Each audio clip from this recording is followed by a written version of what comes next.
அஸ்ஸலாமு அலைக்கும்.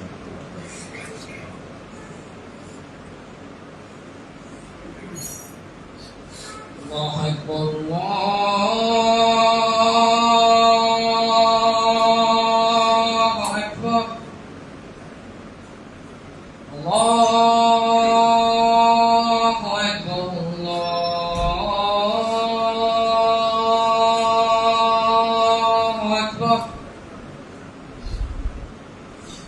أشهد أن لا إله إلا الله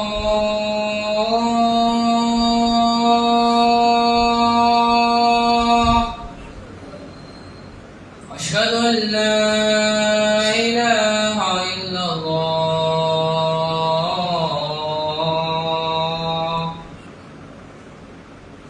أشهد أن محمدا رسول الله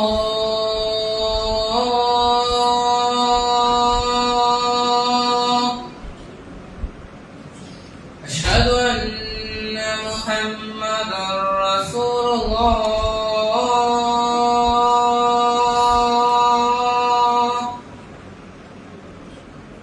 حي على الصلاة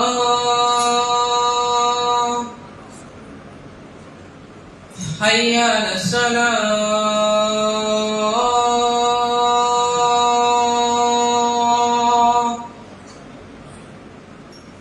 حي على الفلاح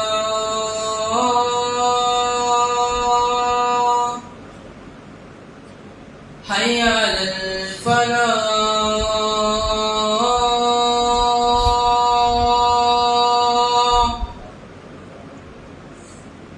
الله أكبر الله أكبر لا إله إلا الله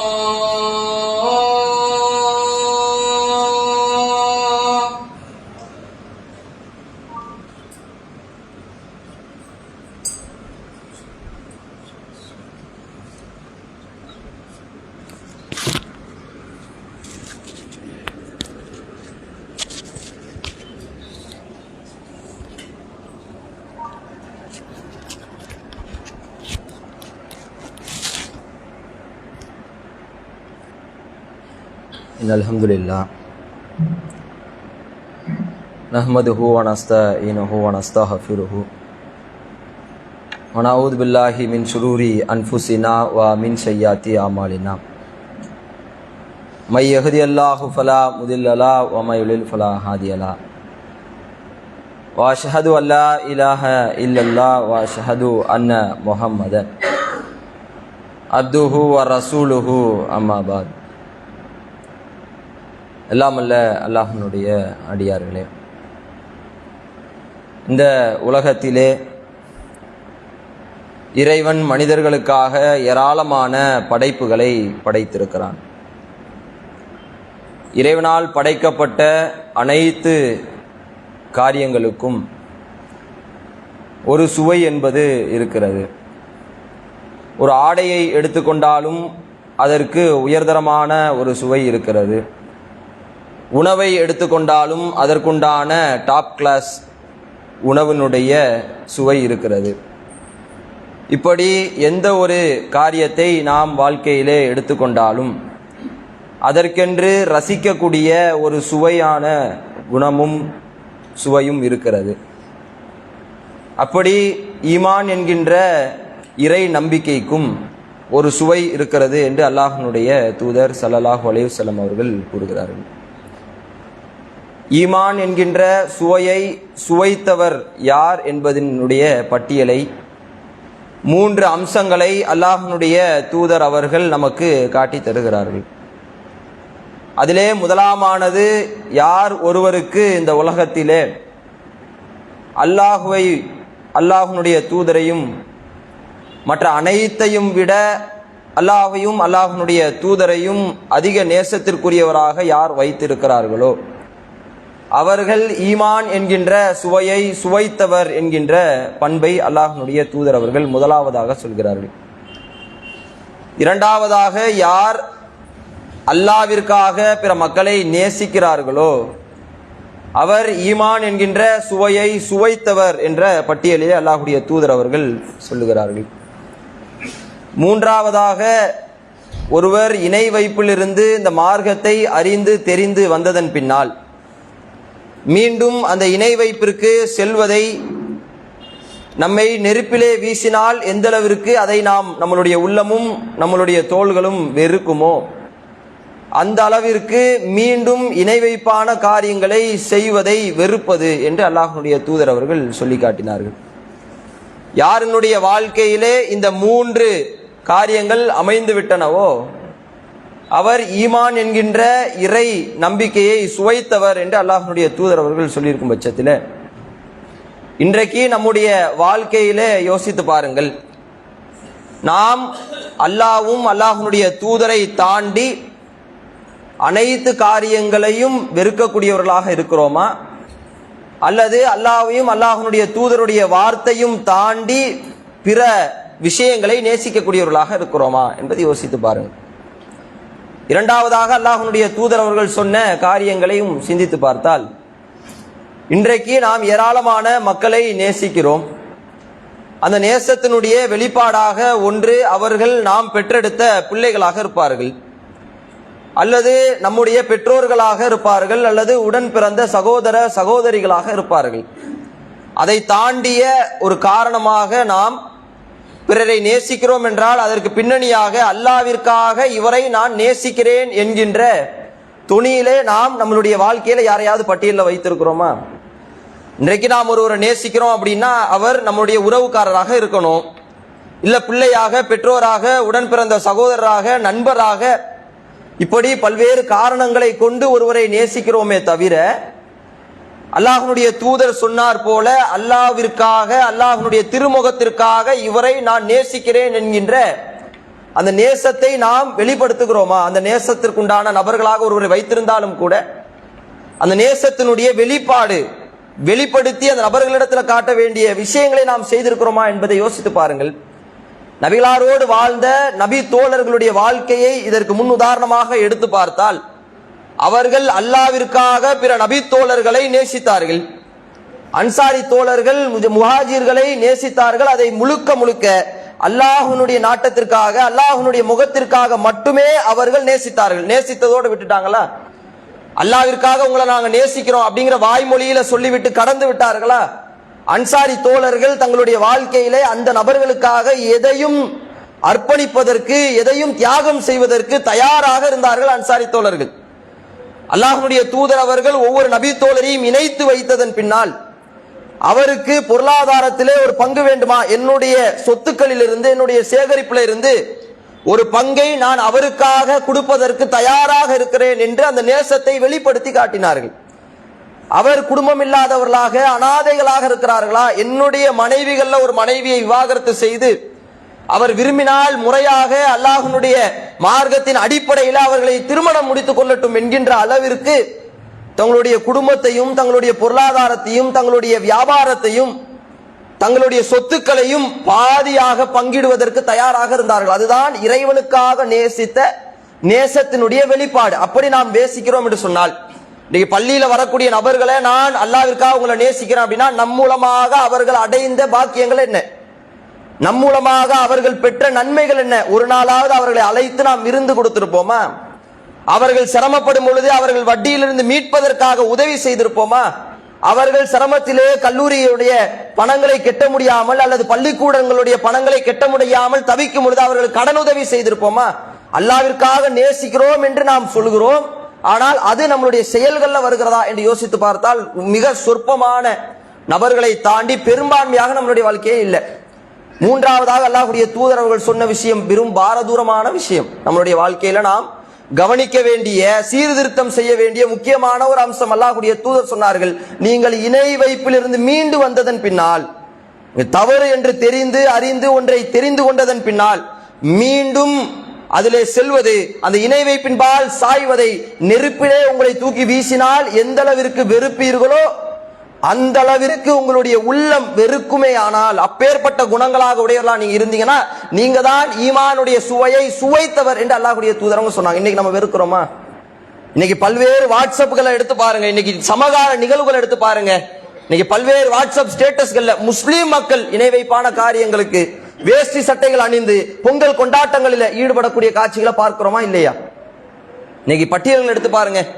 இன்னைக்கு 3 நாட்கள்ல எத்தனை இஸ்லாமியர்களுடைய ஸ்டேட்டஸ் ஹாப்பி பொங்கலாக, ஹாப்பி மாட்டு பொங்கலாக, வாழ்த்து கூறக்கூடியவர்களாக, பதில் வாழ்த்து சொல்லக்கூடியவர்களாக, இணை வைப்பிலிருந்து மீண்டு வந்ததன் பின்னால், தீமை என்று தெரிந்ததன் பின்னால், அதை மீண்டு வந்ததன் பின்னால் அதன்பால் அதை எப்படி வெறுக்கணும், நம்மளை நெருப்புல தூக்கி வீசினால் எந்த அளவிற்கு நம்ம வெறுப்போமோ அந்த அளவிற்கு இணை வைப்பை வெறுக்க வேண்டும் என்று அல்லாஹ்வுடைய தூதர் சொன்னார்கள். ஆனால் இன்றைக்கு பெரும்பான்மையான முஸ்லிம் இளைஞர்கள் உட்பட ஆபீஸ்கள்ல பொங்கல் செலிப்ரேஷன் பாய், ஸ்கூல்ல பொங்கல் செலிப்ரேஷன், கல்லூரிகள்ல பொங்கல் செலிப்ரேஷன், அதற்காக வேட்டி கட்டிட்டு வரணுமா, பொங்கல் ஆச்சரமா, கோலம் போடணுமா.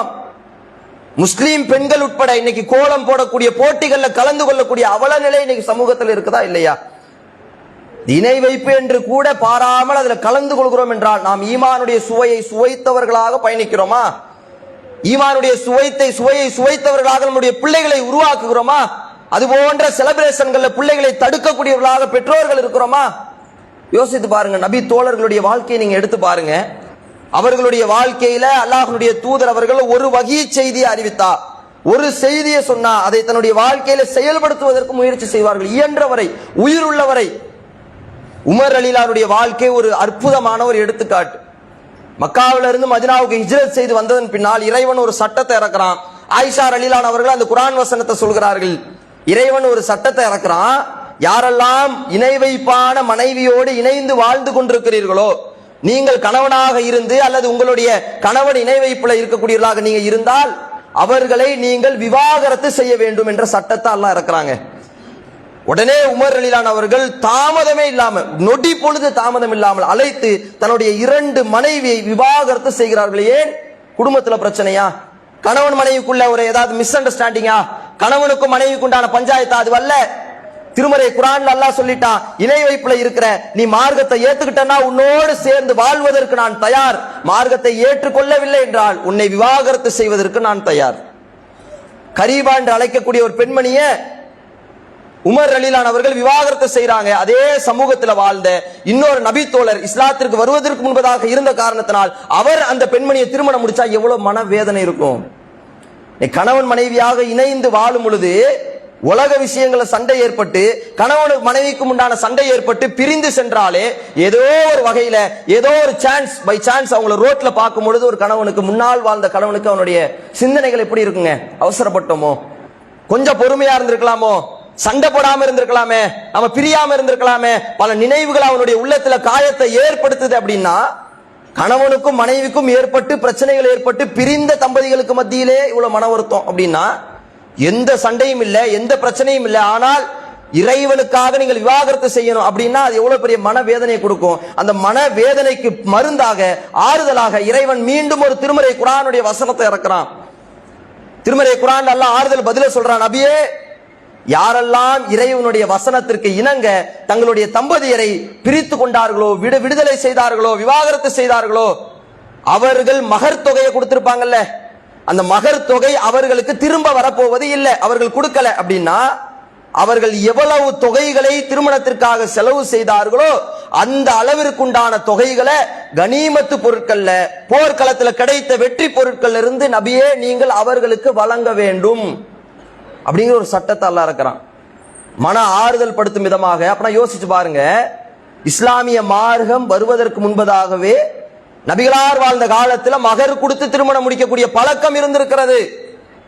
அதன் பின்னால் அல்லாஹ்வுடைய வசனம் இறங்கியதன் பின்னால் இறை தூதர் அவர்கள் பங்கிட்டு கனிமத்து பொருட்களை, எவ்வளவு மகர் கொடுத்தீங்க? 10 பவுன் கொடுத்தீங்களா? 10 பவுனுக்கு உண்டான நகைகளுக்கு உண்டான தொகைகளை, கனிமத்து பொருட்களை வச்சுக்கோங்க எக்ஸ்ட்ரா. இப்படி அல்லாஹ் பரிசளித்தான் அப்படிங்கிற செய்திகளை பார்க்கிறோம்னா, ஒரு மார்க்கத்தினுடைய ஒரு சிறு கட்டளைக்காக, ஒரு கட்டளைக்காக தன்னுடைய குடும்பத்தை தூக்கி இருந்த நபி தோழர்கள் ஏராளமான வரலாறுகளை நீங்க எடுத்து பாருங்க. போர்க்களங்கள்ல கலந்து கொண்டு உயிர் நெருக்கடியில உயிர் போகக்கூடிய அந்த தருணங்களிலும் கூட நபி தோழர்களுடைய உள்ளத்துல ஈமான் அதிகரித்தது. அவர்கள் இறைவனை விட்டு கொடுக்கல, அல்லாஹ்வுடைய தூதரை விட்டு கொடுக்கல அப்படின்னு திருமறை குர்ஆன் சொல்லுதுங்க.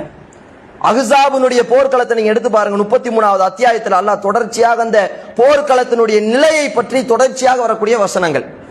திருமறை குர்ஆன்ல இறைவன் சொல்கிறான், அஹ்ஸாபுனுடைய போர்க்களம் எவ்வளவு கடுமையா இருந்தது தெரியுமா? அதை வர்ணிச்சு இறைவன் சொல்றான், அவர்களுக்கு மேல்புறத்திலும் கீழ்புறத்திலும் எதிரிகள் அவர்களை சூழ்ந்து கொண்ட போது படையில் இருக்கக்கூடிய நயவஞ்சர்கள் எல்லாம் அல்லாஹ்வும் அல்லாஹ்வுடைய தூதரும் ஏமாற்றமான வாக்குறுதியை கொடுத்து நம்மளை இப்படி கூட்டு வந்து கழுத்தறுத்துட்டாங்க அப்படின்னு அவர்கள் பேசிய போது மக்கள் எல்லாம் மிரண்டு ஓடி நபி இடத்துல, நபியே எங்களுடைய வீடுகள் பாதுகாப்பற்ற நிலையில் இருக்குது, அனுமதி கொடுத்தீங்கன்னா நாங்க வீட்டுக்கு போய் அதை பார்த்துட்டு வரோம் அப்படின்னு எஸ்கேப் ஆவறதுக்காக காரணங்களை எல்லாம் அவர்கள் சொன்ன போது சொல்லிவிட்டு இறைவன் சொல்கிறான், வலம்மா ரஅல் முக்மினூன அஹ்ஸாப, அஹ்ஸாபுனுடைய போர்க்களத்தை கண்ட முக்மீன்களுடைய நிலையை அல்லாஹ் சொல்கிறான்.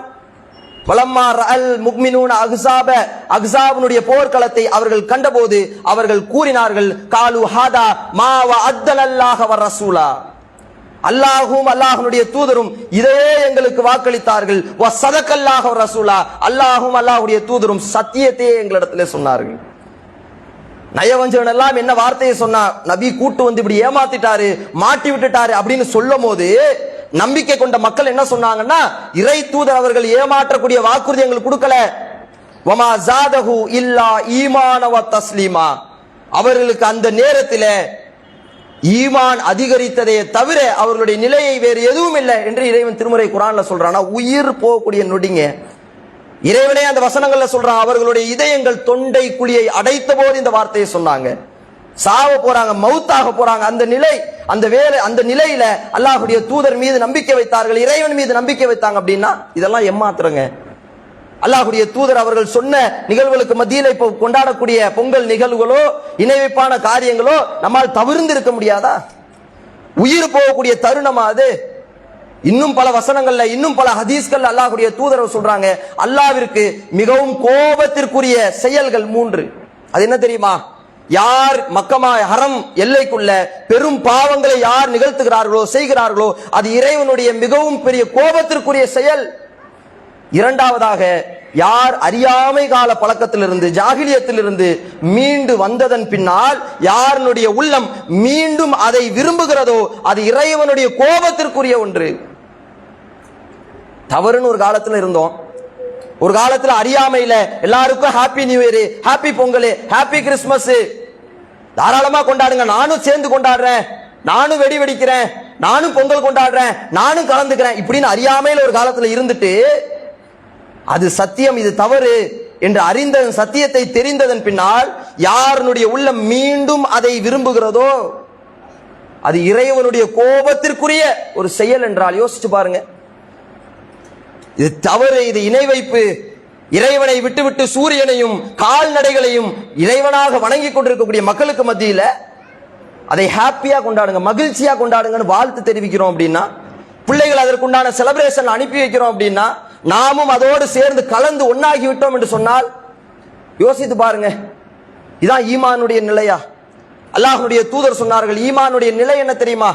உங்கள் கண்ணெதிராக ஒரு தீமை நடக்கிறது என்று சொன்னால் முடிந்தால் உங்களுடைய கரத்தால் தடுக்கணும், அதுக்கு வாய்ப்பு இல்லையா நாவால் தடுக்கணும், அதுக்கும் வாய்ப்பில்லை என்று சொன்னால் அல்லாஹ்வுடைய தூதர் அவர்கள் சொன்ன கடைசி நிலை, ஈமானுடைய கடைசி நிலை என்ன தெரியுமா? மனதால் அந்த சபையை வெறுத்து ஒதுங்கக்கூடியவராக இருக்க வேண்டும் என்று அல்லாஹ்வுடைய தூதர் சொன்னார்கள், செய்தார்கள் அவர்களுடைய வாழ்க்கையில். ஆயிஷா ரலியல்லாஹு அவங்க சொல்றாங்க, அல்லாஹ்வுடைய தூதர் அவர்களிடத்துல 2ஐ முன்வைத்தால், 2 செயல்களை 2 காரியங்களை நபிகளார் இடத்துல இதுல எதை தேர்வு செய்வீங்க முன்ன வைத்தால் எதிலே பாவங்கள் நிகழ்வதற்கு வாய்ப்பு இல்லையோ அதையே அல்லாஹ்வுடைய தூதர் அவர்கள் தேர்ந்தெடுப்பார்கள். 2 காரியத்தை முன் வச்சா இதுல எதை பாவம் செய்ய முடியாது அப்படிங்கறத அல்லாஹ்வுடைய தூதர் தேர்வு செய்யறாங்க அப்படின்னா, இன்னைக்கு பல்வேறு மக்கள் சொல்லக்கூடிய வார்த்தை, வாய் நாங்க போய் வணங்கல, அவங்க எல்லாம் வணங்கல, அவர்கள் உழவர்களுக்காக ஒரு கொண்டாட்டத்தை ஏற்படுத்துறாங்க. அங்க முழுக்க முழுக்க அது மட்டும் தான் நடக்குமா? முழுக்க முழுக்க அதுதான் நடக்கும் என்ற உத்தரவாதம் யாரால் கொடுக்க முடியுமா? அதை தாண்டி இறைவனுக்கு இணையான கொண்டாட்டங்கள் அதுல இல்லையா? சாக்கு சொல்லக்கூடிய முஸ்லீம்கள் இருக்கக்கூடிய காட்சிகளை பார்க்கிறோம். ஏராளமான மார்க்கம் சொல்லக்கூடிய சட்டங்களை நீங்க பாருங்க. ரசூலுல்லாஹ் எதெல்லாம் முன்னறிவிப்பா சொன்னாங்களோ அது அனைத்தும் இன்றைக்கு இஸ்லாமிய சமூகத்துக்கு மத்தியில் நடந்துகிட்டே இருக்குது. அல்லாஹ்வுடைய தூதர் சொன்னார்கள், யூதர்களையும் கிறிஸ்துவர்களையும் நீங்கள் ஒரு காலத்திலே பின்பற்றுவீர்கள், ஒரு காலம் வரும், அந்த காலத்துல யூதர்களையும் கிறிஸ்துவர்களையும் நீங்கள் ஜானுக்கு ஜானாக, முளத்திற்கு மூலமாக நீங்கள் பின்பற்றுவீர்கள். அல்லாஹ்வுடைய தூதர் சொன்ன வார்த்தை முன்னறிவிப்பாக. எந்த அளவுக்கு பின்பற்றுவீங்க தெரியுமா? அதையும் அல்லாஹ்வுடைய தூதர் சொல்றாங்க.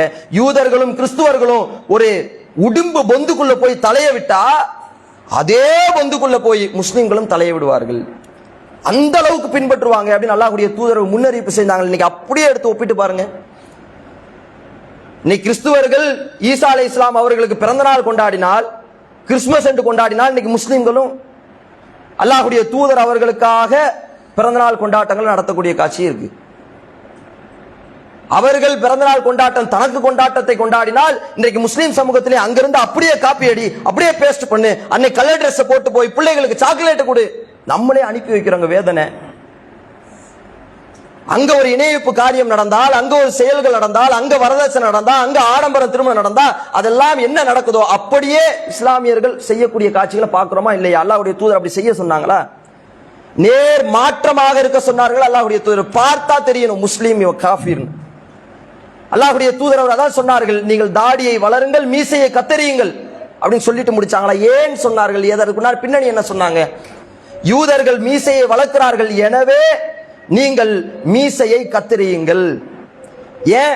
பார்த்தா தெரியணும் ஒரு முஸ்லீம் இவர் காஃபிர், பார்த்தா தெரியணும் இஸ்லாமியன், மீசையை கத்திரிங்க. ஏன்? யூதர்களுக்கு மாற்றமாக இருங்க, தலைமுடிகளுக்கு சாயம் இடுங்க. ஏன்? யூதர்கள் வெள்ளை முடியாக சாயம் அடிக்காதவர்களாக இருக்கிறார்கள், எனவே நீங்கள் தலைமுடிகளுக்கு சாயமிடுங்கள் அல்லாஹ்வுடைய தூதர் சொன்னார். எண்ணற்ற விஷயங்களை நீங்க எடுத்து பாருங்க. ரசூலுல்லாஹ் சொன்ன பல செய்திகள்ல அல்லாஹ்வுடைய தூதர் அவர்கள் யூதர்களுக்கு மாறு செய்ய சொன்னார்கள். நோன்பு வரக்கூடிய ரமலானுடைய மாதத்தை குறித்து கூட நீங்கள் சகர் செய்யுங்கள். ஏன் தெரியுமா? யூதர்கள் நோன்பு செய்யும் பொழுது அவர்கள் சகர் செய்ய மாட்டார்கள்.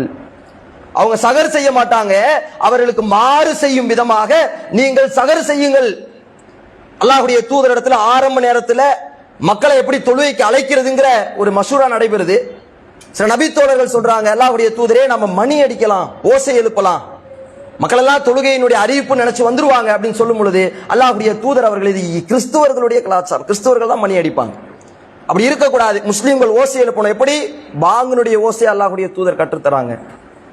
ஆசிராவுடைய தினத்துல நோன்பு நோக்கிறாங்க. நபி தோழர்கள் கேட்கிறாங்க, அல்லாஹ்வுடைய தூதரே இதே நாளில் தான் யூதர்களும் நோன்பு நோக்கிறார்கள், மூசா அலைஹிஸ்ஸலாம் அவர்களை காப்பாற்றிய தினம் என்று யூதர்களும் இதே நாளை தேர்வு செய்து நோன்பு நோக்கிறார்களே அல்லாஹ்வுடைய தூதரே. அப்ப நபிகளார் சொன்ன வார்த்தை, அடுத்த வருடம் ஒருவேளை நான் உயிரோடு இருந்தால் 9, 10 2 நாட்கள் நோன்பு இருக்க சொல்லுவேன், அவர்களுக்கு மாற்றம் செய், நீ அவர்கள் மாதிரி இருக்காத.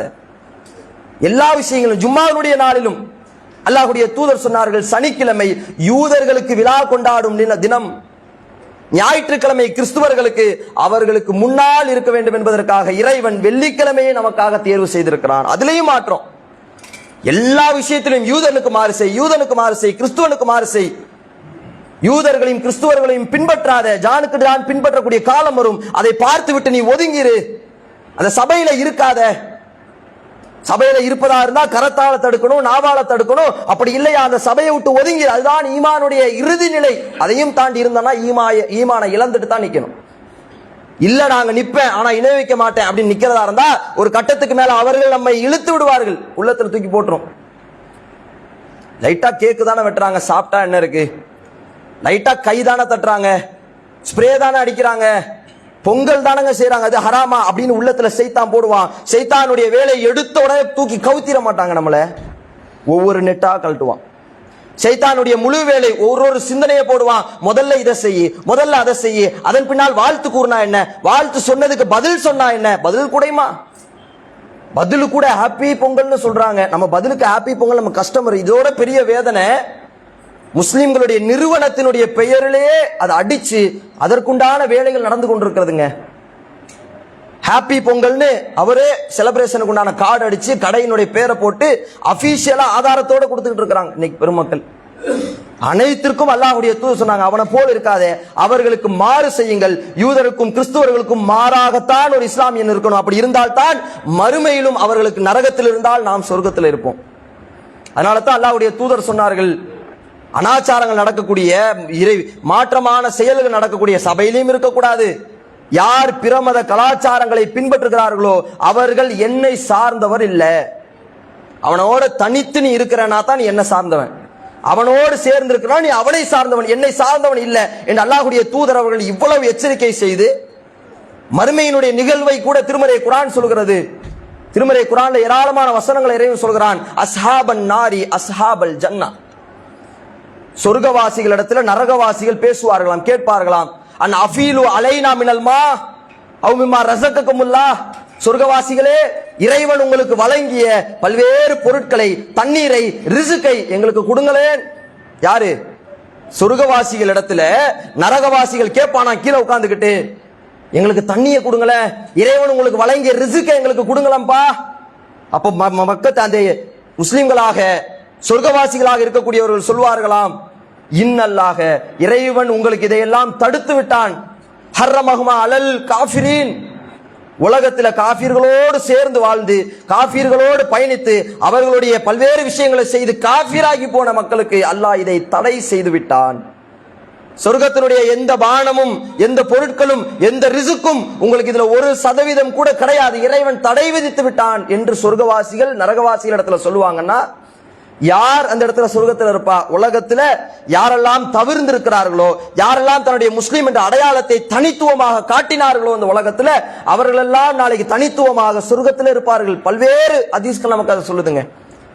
அல்லாஹ்வுடைய தூதர் அவங்க சொல்றாங்க, மறுமையினுடைய நாளில் சிராத்தல் முஸ்தகினுடைய பாலம் கொண்டு வந்து வைக்கப்படும்.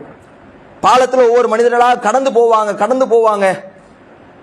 பல்வேறு நிகழ்வுகளை பற்றி, நரகத்தை பற்றி, சொர்க்கத்தை பற்றி பல்வேறு நீண்ட நெடிய ஹதீஸ்களாக சொல்லுது. அங்க ஒரு அறிவிப்பாளர் வருவார். யாரெல்லாம் மஹ்ஷர் மைதானத்தில் நிற்கிறாங்களோ அந்த மக்களை பார்த்து அந்த அறிவிப்பாளர், அந்த வானவர் அறிவிப்பு செய்வார். யாரெல்லாம் சிலைகளை வணங்கி கொண்டிருந்தீர்களோ அவர்களெல்லாம் சிலைகளோடு உங்களுடைய இறைவனை சந்திக்க வாருங்கள். யாரெல்லாம் உலகத்துல ஈசா அலைஹிஸ்ஸலாம் அவர்களை கடவுளாக பின்பற்றி கொண்டிருந்தீர்களோ அவர்களெல்லாம் உங்களுடைய கடவுள்களோட, தத்தமது கடவுள்களோட நீங்கள் உங்களுடைய இறைவனை சந்திக்க வாருங்க. ஜட்ஜ்மெண்ட் டே, தீர்ப்பு நாள் இது. அப்போ ஒரு கூட்டம் தனியாக நிக்குமா? அந்த கூட்டத்திடத்துல வானவர்கள் கேட்பார்களா, யார் அவர்கள்? உலகத்துல யார் அல்லாஹ்வை நேசித்தார்களோ, அல்லாஹ்வுடைய தூதரை நேசித்தார்களோ, அல்லாஹ்வுடைய தூதருடைய வாழ்க்கைக்கும் வார்த்தைக்கும் கட்டுப்பட்டார்களோ அவர்கள் அந்த மறுமை நாளில் எல்லா மக்களும் போனதன் பின்னால், சிலை வணங்கி உயிரினங்களை வணங்குறவர்கள் அனைவரும் போனதன் பின்னால் நம்பிக்கை கொண்ட கூட்டம் அங்க நிற்கும். அந்த வானவர் கேட்பாராம், உங்களுக்கு முன்னால் அழைப்பு கொடுத்த போது ஏராளமான மக்கள் கூட்டம் கூட்டமாக போனார்களே, நீங்கள் ஏன் இங்கே நிற்கிறீர்கள் என்று கேள்வி எழுப்பும் பொழுது அந்த மனிதர்கள், நல்லடியார்கள் சொல்லக்கூடிய வார்த்தையை பாருங்க, உலகத்திலே இவர்களிடத்திலிருந்து அதிகமான தேவைகள் எனக்கு இருந்தும் கூட. சொல்லுவது யார்? யார் அல்லாஹ்வை நம்பினார்களோ, அல்லாஹ்வுடைய தூதரை பின்பற்றினார்களோ அவர்கள் அந்த கூட்டமாக நின்று சொல்வார்களாம், உலகத்திலே இந்த எனக்கு முன்னாடி போனாங்களே இந்த கூட்டம், அவர்களிடத்திலிருந்து எனக்கு தேவைகள் இருந்தது, ஆனாலும் அவர்களுடன் நான் கூட்டு சேரல உலகத்துல. இன்றைக்கு இவ்வளத்தையும் பார்த்ததன் பின்னால், மறுமைக்கு வந்ததன் பின்னால் அவர்களோடு சேர்ந்து நான் போயிருவேனா? நாங்கள் போய்விடுவோமா? நாங்கள் எங்களுடைய இறைவனுடைய வருகைக்காக காத்திருக்கிறோம் என்று அந்த வார்த்தை சொல்லப்படும். அதன் பின்னால் இறைவனுடைய வருகை வரும். கல்லா இதா துக்கத்தில் அர்லு தக்கன் தக்கா வஜா ரப்புக வல் மலக்கு சஃபன் சஃபா, உலகம் தூள் தூளாக நொறுக்கப்படும், உங்களுடைய இறைவனுடைய வருகை வரும். எல்லாரும் சஜிதாவிலே விழுவார்கள். யாரை தவிர தெரியுமா? அல்லாஹ்வுடைய தூதர் சொல்றார்கள், இந்த உலகத்தில் யார் பிறரை பார்க்க வேண்டும் என்பதற்காக தொழுதார்களோ, பிறர் பாராட்ட வேண்டும் என்பதற்காக தொழுதார்களோ, யார் இவருக்கு நல்ல பொண்ணு கிடைக்கணும், எனக்கு நல்ல மாப்பிள்ளை கிடைக்கணும், அதுக்காக பள்ளிவாசல்ல வந்து உட்கார்ந்து இருக்கிறேன், அதுக்காக முஸ்லீமுடைய வேடம் போட்டிருக்கிறேன் அப்படிங்கிற நிலையில உலகத்துல யார் பயணிச்சாங்களோ அவர்களை தவிர அனைத்து மக்களும் சஜிதாவிலே விழுவார்கள். இந்த மக்களால் சஜிதா செய்ய முடியாது, அவர்களுடைய முதுகுகள் பலகை போல் மாறிவிடும். நல்லடியார்கள் சொல்லக்கூடிய வார்த்தையை பாருங்க. மறுமையில கூட உலகத்துல இவர்களிடத்திலிருந்து, இணை வைப்பாளர்களிடத்திலிருந்து அதிகமான தேவை இருந்தோம். அப்ப கூட நான் அவனோட வளைஞ்சு போகல. தீமைக்காக கூப்பிட்டான், ஃபெஸ்டிவல்னு கூப்பிட்டான், செலிப்ரேஷன் கூப்பிட்டான், கூட வேலை பார்க்கக்கூடியவன், படிக்கிறவன், வாடா போய் பார்க்கலாம் செய்யலாம் அப்படின்னு அழைத்த போதும் அவர்களிடத்துல உலகத்திலே நான் புறக்கணித்தேன், மறுமையோடு அவர்களோடு நான் கூட்டு சேர மாட்டேன்னு ஒருத்தர் சொல்றார். அப்படின்னா அப்பேற்பட்ட நல்லடியார்களாக நாம இருக்கணுமா வேண்டாமா? அப்பேற்பட்ட நல்ல மனிதர்களாக நாம் இருக்கணும்னா இந்த உலகத்தில் அவர்களை விட்டு புறக்கணித்து, தீமையில் மட்டும் அவர்களை விட்டு புறக்கணித்தவர்களாக, இணை வைப்பிலிருந்து தவிர்ந்தவர்களாக, முடிந்தால் அவர்களுக்கு அழைப்பு பணி செய்து, இன்னும் பல்வேறு முஸ்லிம்களுக்கு அழைப்பு பணி செய்து அவர்களை திருத்தக்கூடிய மக்களாக நாம் இருக்க வேண்டும் என்று கூறி எனது இந்த முதல் உரையை நிறைவு செய்கிறேன்.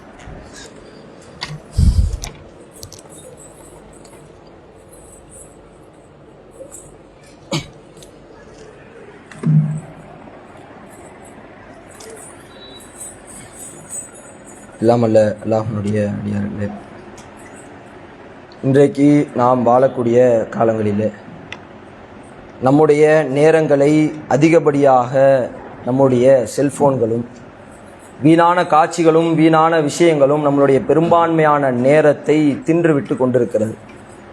நம்ம இந்த உலகத்திலே எவ்வளவு பெரிய கோடீஸ்வரர்களாக இருந்தாலும், செல்வாக்குடையவர்களாக இருந்தாலும், பல்வேறு நபர்களை அறிந்து வைத்தவர்களாக இருந்தாலும், நம்முடைய வாழ்க்கையில வீணடிக்கப்பட்ட ஒவ்வொரு நிமிடத்தையும் ஒவ்வொரு நொடியையும் நம்மால் திரும்பி பெற முடியாது. எவ்வளோ கோடீஸ்வரராக இருந்தாலும், எவ்வளோ அவரை தெரியும், சிஎம் தெரியும், பிஎம் தெரியும், எனக்கு அவரை பிரதமரை தெரியும், அவரை தெரியும், எவ்வளோ ஆட்கள் பலம் இருந்தாலும் நம்முடைய வாழ்க்கையில நாம் இழந்த ஒரு நொடியை கூட நம்மால் திரும்ப பெற முடியாது.